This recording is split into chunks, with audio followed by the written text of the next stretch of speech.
Alors, nous sommes à la rubrique des motions sans préavis en fonction de nos règles et de l'ordre des présentations des motions sans préavis.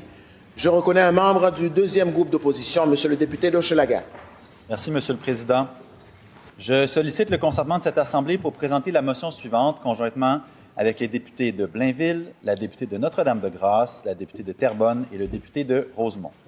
Que l'Assemblée nationale rende hommage à Jean Dorion, sociologue, militant indépendantiste de la première heure et ancien député du Bloc québécois décédé le 23 janvier dernier. Qu'elle souligne son engagement indéfectible envers le Québec, notamment à la tête de la Société Saint-Jean-Baptiste de Montréal, où il a défendu la langue française, mis sur pied le prix du mérite en histoire, dédié aux élèves s'étant démarqués par l'obtention d'une moyenne de 95 % et plus en histoire de 4e secondaire, relancé le défilé de la fête nationale et contribué à faire vivre un mouvement national ancré dans la société civile. Qu'elle rappelle que son parcours fut guidé par un souverainisme profondément ancré dans la démocratie, la culture et le dialogue, et qu'il a su défendre une vision inclusive de l'identité québécoise, notamment à travers la publication de son livre « Inclure, quelle laïcité pour le Québec ». Qu'elle exprime ses plus sincères condoléances à sa conjointe, à ses 5 enfants, ainsi qu'à ses proches et à toutes celles et ceux qui ont marché à côté pour un Québec libre, juste et ouvert sur le monde. Merci.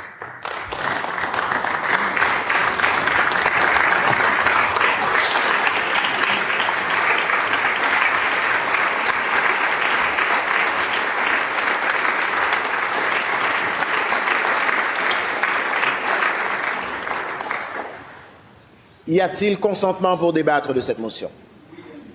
Il y a consentement pour un débat de 2 minutes de rigueur par intervenant dans l'ordre suivant. Le député d'Hochelaga-Maisonneuve, le député de Blainville, la députée de Notre-Dame-de-Grâce et la députée de Terrebonne.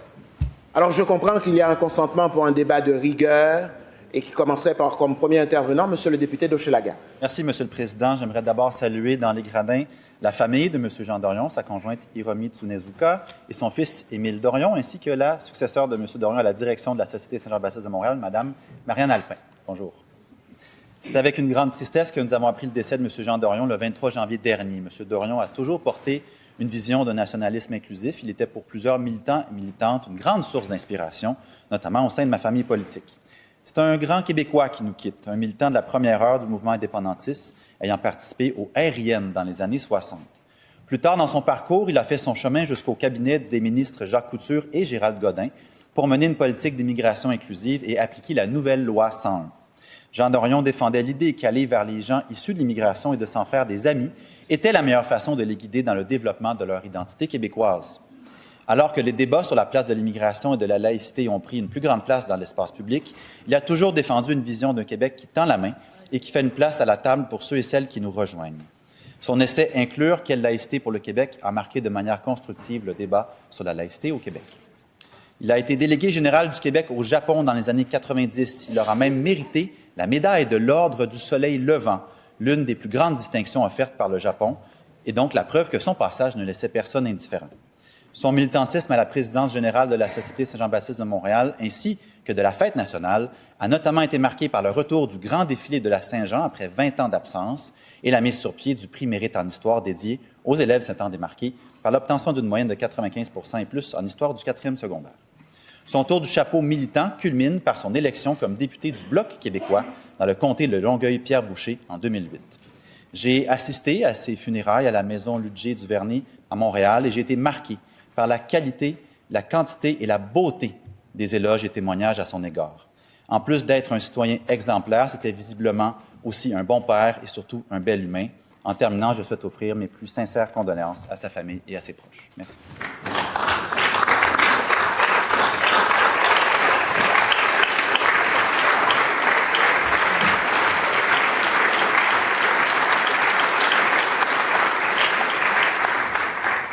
Merci, Monsieur le député d'Hochelaga. La prochaine intervention revient à Monsieur le député de Blainville. Merci, Monsieur le Président. C'est avec beaucoup d'émotion que je rends hommage aujourd'hui à Monsieur Jean Dorion, décédé le 23 janvier dernier. Sociologue de formation, Jean Dorion aura consacré sa vie à la défense et la promotion du Québec. Il faisait partie de ces hommes pour qui l'engagement n'était pas une posture, mais une conviction profonde, réfléchie, assumée. Élu député du Bloc québécois à la Chambre des communes, il a porté la voix du Québec à Ottawa avec rigueur et détermination. J'ai eu le privilège de siéger avec lui à Ottawa. J'ai pu constater de près son sens du devoir, sa loyauté envers ses valeurs et son profond respect des institutions démocratiques. Avec sa verve légendaire et son français impeccable, il intervenait toujours avec sérieux, animé par le désir sincère de faire avancer le Québec. Au-delà de la colline parlementaire, Jean Dorion a aussi représenté le Québec à l'étranger, notamment à Tokyo, à titre de délégué général. Là encore, il a contribué à faire rayonner notre nation, à tisser des liens et à affirmer l'existence de l'ambition du Québec sur la scène internationale. Jean Dorion laisse derrière lui l'héritage d'un homme engagé. Il aurait été de ceux qui ont consacré leur parcours à la défense de notre langue, de notre culture et de notre avenir collectif. À sa famille, à ses proches et à tous ceux qui ont milité à ses côtés, j'offre au nom du gouvernement du Québec mes plus sincères condoléances.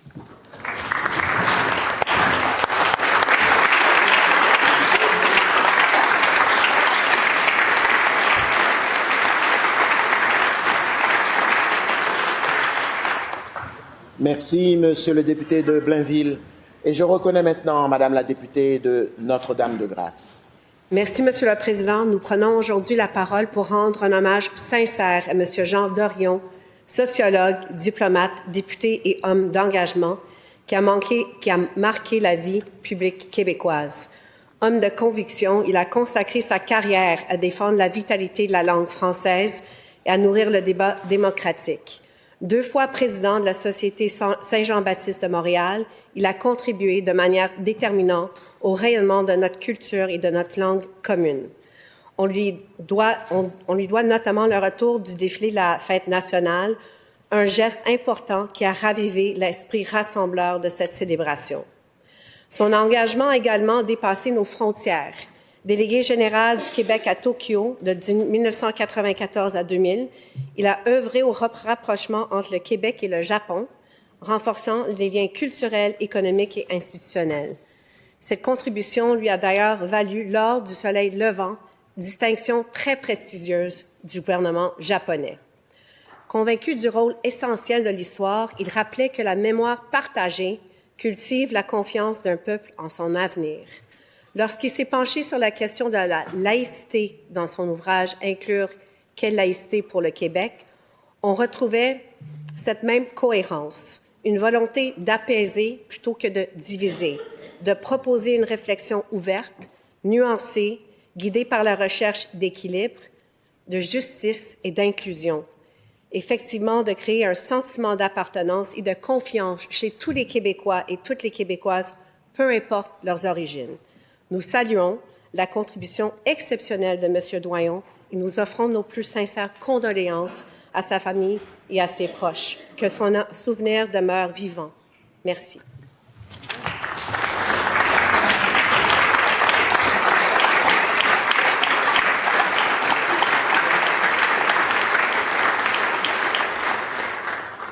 Merci, Madame la députée de Notre-Dame-de-Grâce. Et je cède maintenant la parole à Madame la députée de Terrebonne. Merci, Monsieur le Président. Jean Dorion a fait partie de cette génération de penseurs qui ont refondé le Québec. Il est, avec d'autres sociologues engagés comme Fernand Dumont et Guy Rocher, l'un des architectes de la Révolution tranquille. Jean Dorion est tout particulièrement cher à la mémoire de ma formation politique. Membre fondateur du Parti québécois, il était déjà engagé pour l'indépendance nationale aux côtés de Pierre Bourgault avant même que René Lévesque fonde notre mouvement. Et tout le monde, tant au Parti québécois que chez nos collègues du Bloc québécois, peut témoigner que la ferveur de son engagement de la toute première heure ne s'est jamais refroidie. Toute sa vie, Jean Dorion a été un compagnon de route de tous les indépendantistes, de tous les nationalistes, de tous les défenseurs de la langue française au Québec. Il a défendu les causes du Québec, de ses valeurs et de la langue française pendant toute sa carrière, aussi bien dans les cabinets de Gérald Godin et de Jacques Couture dans les années 70 et 80 que pendant son mandat comme président de la Société Saint-Jean-Baptiste. Il a porté la voix et défendu les intérêts des Québécois autant à la Chambre des communes comme fier député du Bloc québécois qu'en poste comme délégué général du Québec à Tokyo.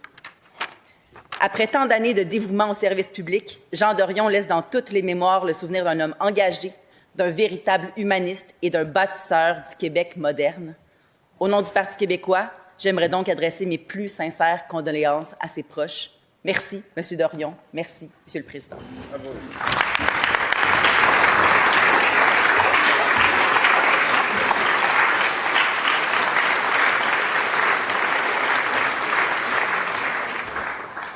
Merci, Madame la députée de Terrebonne. Alors, cette motion est-elle adoptée? Oui.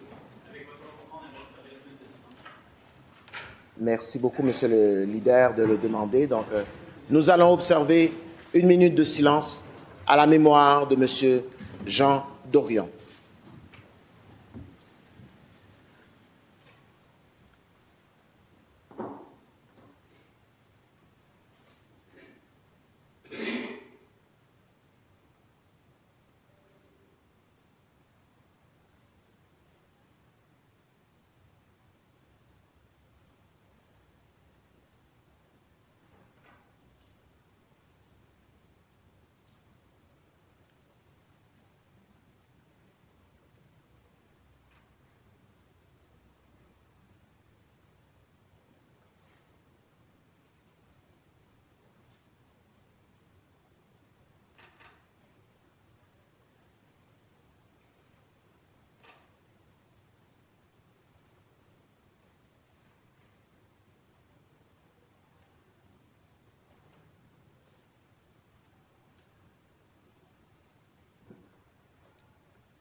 Je vous remercie.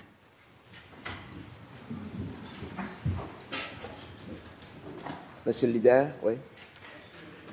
J'aimerais qu'une copie de la motion soit envoyée à la famille ainsi qu'à la Société Saint-Jean-Baptiste de Montréal. Ce sera fait, Monsieur le leader. Et la prochaine motion revient au 3e groupe d'opposition. Et je reconnais Monsieur le député d'Arthabasca. Merci, Monsieur le Président. Je sollicite le consentement des membres de cette Assemblée afin de présenter, conjointement avec le député de Jean Lesage, la motion suivante. Que l'Assemblée nationale exprime sa profonde préoccupation quant à la gestion faite par le gouvernement fédéral des projets informatiques Phoenix, Arrivcan et Curam. Qu'elle constate que le projet Phoenix, initialement budgété à 309 millions de dollars, a finalement coûté 5,5 milliards de dollars, que le projet Arrivcan, initialement budgété à 80 000 dollars, a coûté 60 millions de dollars, et que le projet Curam, initialement budgété à 1,750 milliard de dollars, a finalement coûté 6,6 milliards de dollars. Qu'elle rappelle que les dépassements de coûts significatifs des projets informatiques du gouvernement fédéral sont un gaspillage des taxes et impôts payés par les contribuables québécois. Par conséquent, qu'elle demande au gouvernement fédéral de mettre en place une enquête publique et indépendante sur les contrats informatiques fédéraux.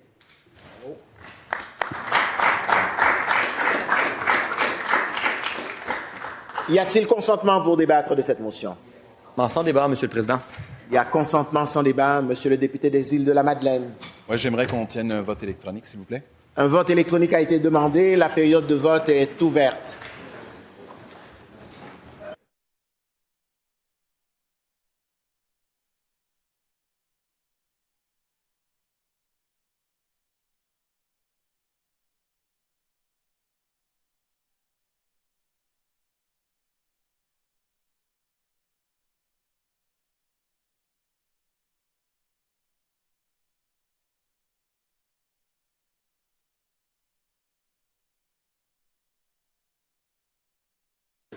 La période de vote est terminée. Madame la secrétaire générale.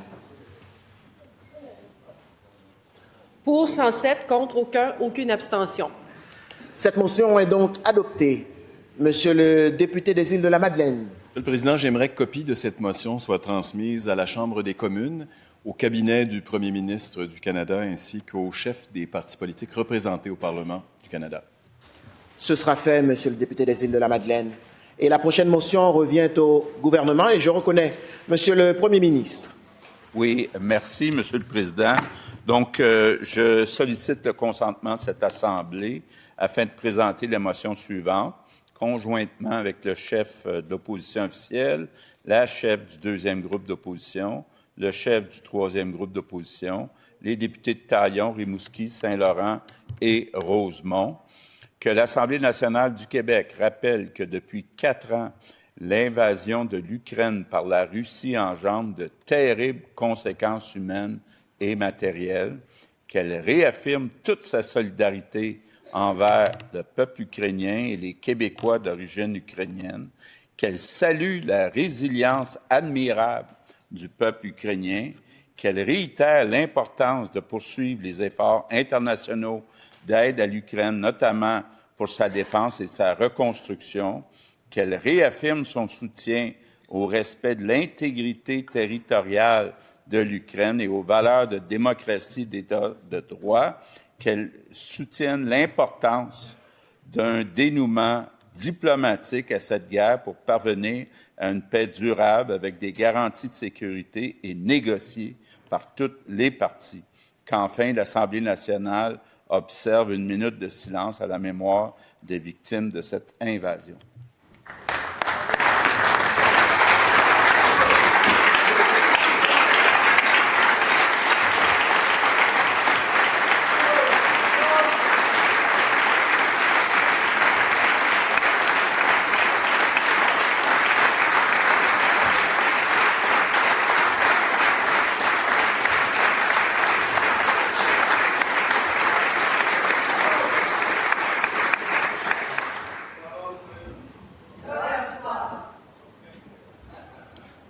Y a-t-il consentement pour débattre de cette motion? Monsieur le Président, il y a consentement pour un débat de 3 minutes de rigueur par intervenant dans l'ordre suivant. Le premier ministre, le chef de l'opposition officielle, le député de Laurier-Dorion et le député de Jean Talon.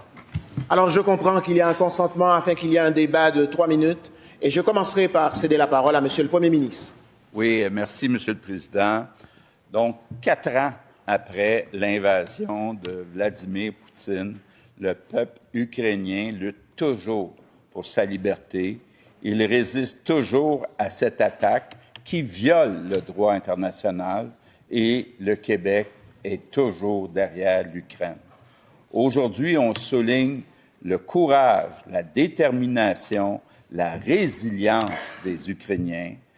La guerre, malheureusement, a déjà fait des centaines de milliers de morts, donc j'ai une pensée pour tous ceux qui ont perdu leur vie, mais aussi pour tous ceux qui ont perdu un être cher. Donc, au nom des Québécois, je réitère notre appui à l'aide civile, humanitaire et militaire que le gouvernement du Canada apporte à l'Ukraine. On appuie aussi les sanctions contre la Russie de Poutine. Je veux saluer le consul honoraire d'Ukraine à Montréal, Eugène Chouhi, qui est rendu notre ami, qu'on commence à bien connaître. Je veux le saluer. Saluer aussi toute la délégation qui l'accompagne dans nos tribunes. Et je veux l'assurer que le Québec va toujours être aux côtés de l'Ukraine tant qu'il va le falloir pour que cette agression arrête, pour que les Ukrainiens retrouvent la paix et la liberté. Slava Ukraini.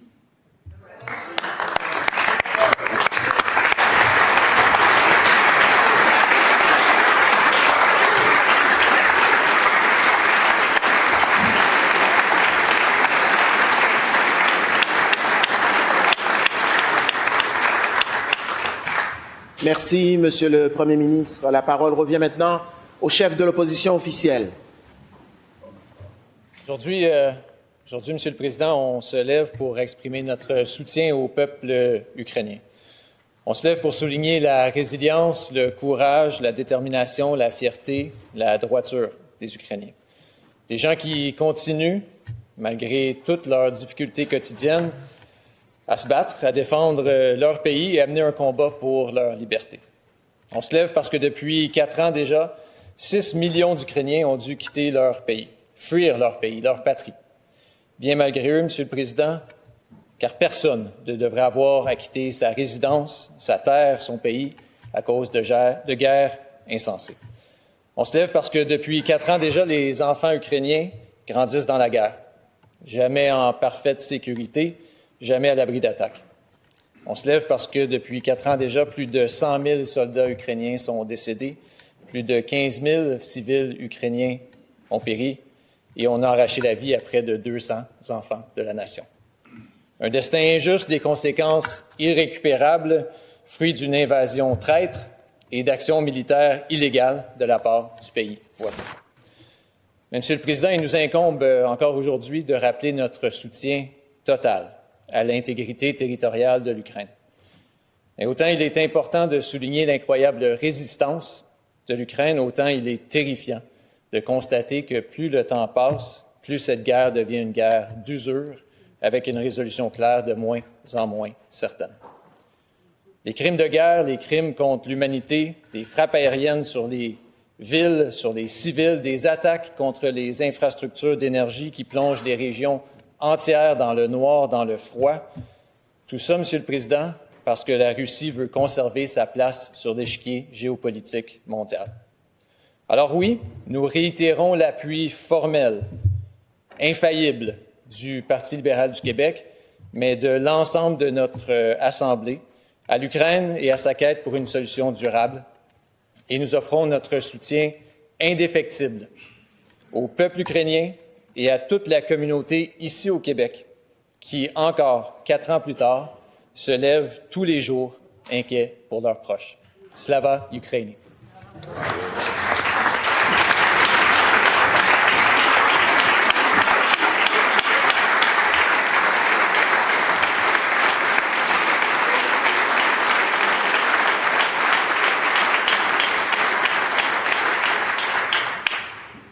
Merci, Monsieur le chef de l'opposition officielle. Et je reconnais maintenant Monsieur le député de Laurier-Dorion. Merci, Monsieur le Président. Il y a 4 ans, l'invasion de l'Ukraine par la Russie a replongé l'Europe et le monde dans une guerre d'une brutalité que l'on croyait appartenir au passé. Depuis, des dizaines de milliers de vies ont été perdues, des villes ont été détruites et des millions de personnes ont été contraintes de fuir leur foyer. Mais derrière ces chiffres, il y a des visages, des histoires de familles, des enfants qui grandissent au son des sirènes, des bombes qui touchent leurs cibles et les bruits du vol des drones, des parents qui vivent dans l'angoisse quotidienne, des personnes âgées déracinées après toute une vie bâtie dans leur communauté. Cette guerre, comme toutes les guerres, est d'abord et avant tout une tragédie humaine. Aujourd'hui, l'Assemblée nationale du Québec réaffirme sa solidarité envers le peuple ukrainien. Un peuple qui, malgré l'horreur, continue de défendre sa liberté, sa démocratie et son droit de décider de son avenir. Nous pensons aussi aux Québécoises et Québécois d'origine ukrainienne, pour qui cette guerre n'est pas lointaine. Elle est vécue dans l'inquiétude pour leurs proches, dans le deuil et dans l'espoir. Nous saluons la résilience extraordinaire du peuple ukrainien, résilience des civils qui maintiennent la vie quotidienne malgré les bombardements, résilience des travailleurs et travailleuses qui continuent de faire fonctionner les services essentiels, résilience d'une société qui refuse de disparaître. Cette solidarité doit s'accompagner d'un engagement clair de la communauté internationale. La paix durable ne se construira pas seulement avec des armes déposées. Elle se construira aussi avec des écoles rebâties, des infrastructures restaurées et des communautés réunies. Nous réaffirmons également notre attachement au respect de l'intégrité territoriale et du droit international. Le respect du droit international, c'est aussi le respect de la souveraineté des États, de leur intégrité territoriale et du droit des peuples à disposer d'eux-mêmes. Ces principes ne sont pas abstraits. Ils sont la condition minimale pour que les relations entre nations reposent sur des règles plutôt que sur la loi du plus fort. Mais nous devons aussi affirmer une vérité fondamentale. Aucune population ne devrait être condamnée à vivre indéfiniment dans la guerre. L'objectif doit rester une paix juste et durable, une paix qui garantisse la sécurité de l'Ukraine, qui respecte sa souveraineté et qui soit négociée de manière crédible par toutes les parties concernées. La diplomatie n'est pas un signe de faiblesse, elle est la condition nécessaire pour mettre fin aux souffrances. Aujourd'hui, plus que jamais, le Québec se tient du côté des peuples, du côté du droit, du côté de la paix. Et surtout, nous nous souvenons des victimes civiles, des soldats, des enfants, des familles entières dont les vies ont été brisées par cette invasion. Leur mémoire nous oblige à ne pas détourner le regard. Slava Ukraini. Merci.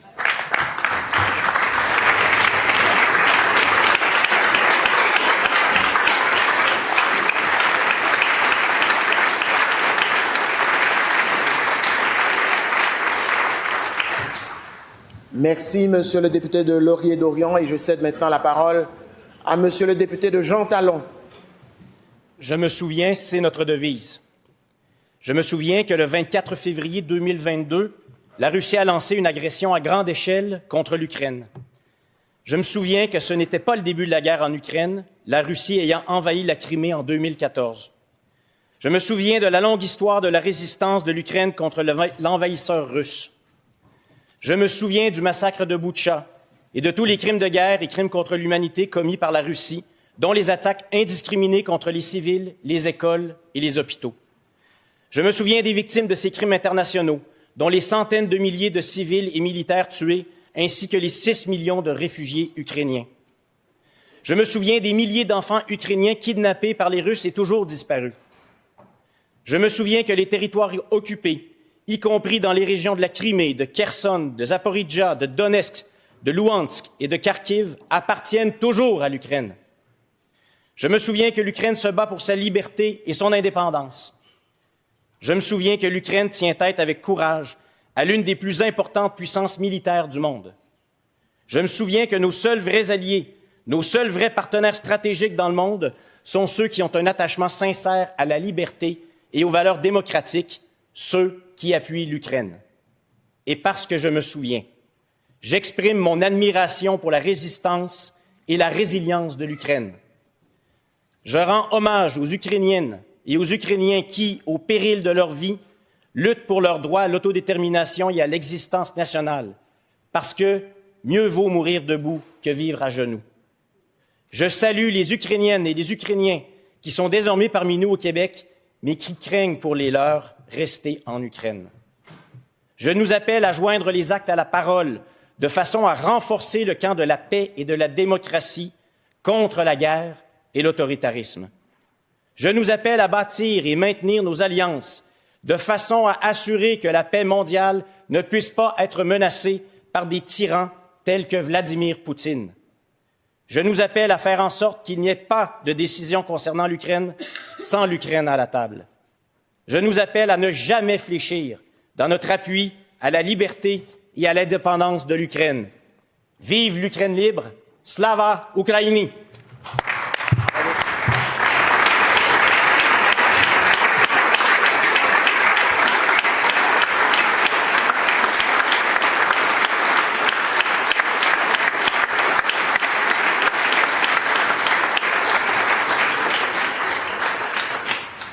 Merci, Monsieur le député de Jean Talon. Alors, cette motion est-elle adoptée? Nous allons maintenant observer une minute de silence en solidarité avec le peuple ukrainien, avec les Québécois d'origine ukrainienne.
Je vous remercie.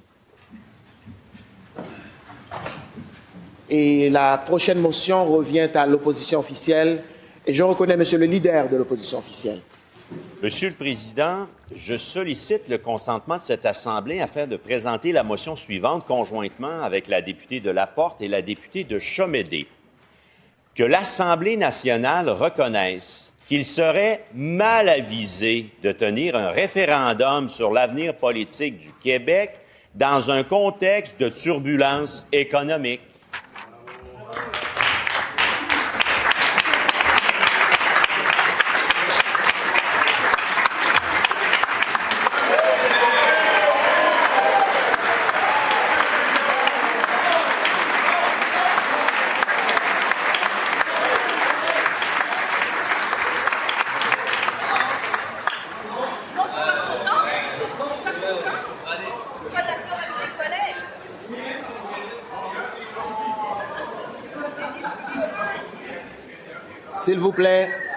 S'il vous plaît, y a-t-il consentement pour débattre de cette motion?